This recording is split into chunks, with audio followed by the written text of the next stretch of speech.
Wakeup PC upon mouse click but not mouse move.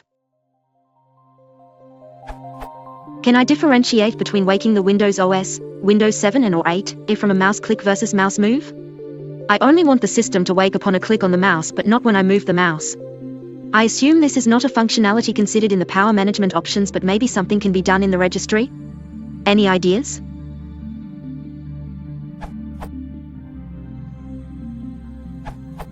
It would be a cool feature to have, but unfortunately it does not appear to be possible. Windows can be configured via the PowerCF command $? For more detail, to treat input from a given USB HID device as a reason, or not a reason, to wake from sleep, but not to differentiate between types of input. Writing a program to do that sort of differentiation would be relatively trivial, but by the time the machine can run that program to decide whether or not to wake up, it's already awake, and would instead have to decide whether or not to go back to sleep, which probably doesn't help. As a workaround, you might consider simply disabling the mouse as a device that can wake the PC. If you don't have a keyboard on the table next to the mouse, then this may not be a useful option, but it looks to be as close as you're going to get to what you're looking to accomplish. To do so, open a command shell and run.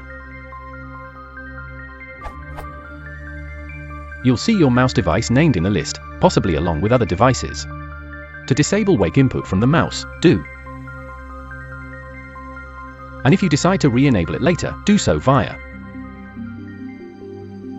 Or you could just switch off the wireless mouse when you're not using it, which as a bonus may make its battery last a little bit longer.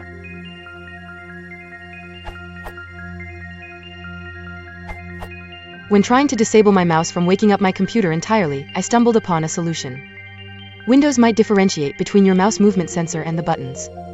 My mouse movement sensor is under the Mice and Other Pointing Devices section of Device Manager as HID-compliant mouse. My mouse buttons are under Keyboard/HID keyboard device. If I disable the ability for the mouse movement sensor to wake my computer, but leave the buttons under keyboards, it will do exactly what you want. If you want to support the channel, please consider liking and subscribing.